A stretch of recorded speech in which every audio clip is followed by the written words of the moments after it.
សប្បាយពេញភូមិ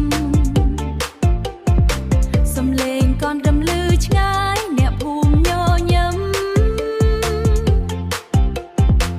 ក្មេងចាំងប្រុងស្រីចេញមករំលេងទឹកចិត្តសប្បាយរីករាយគ្រប់គ្នា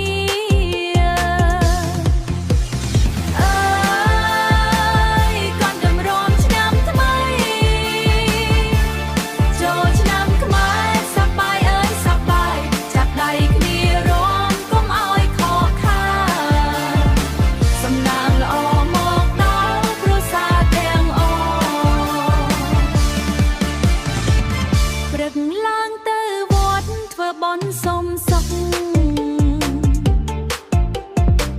ល្ងាចវិញរំលែងកូនត្រឹមចុំមិត្តសូស្ដាំភ្លេងខ្មែរលឺផ្អែមចិត្តណាស់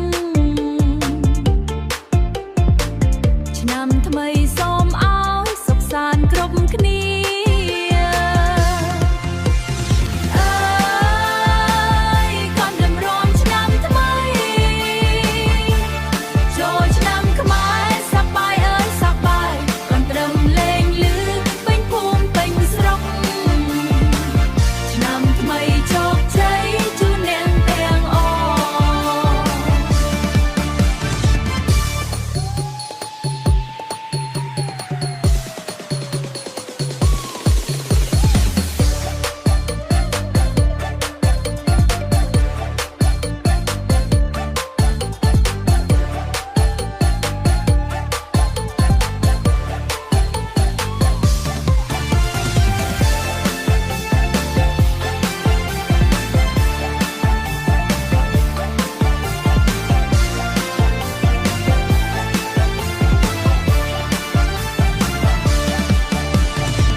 ជោគជ័យជូនអ្នកទាំង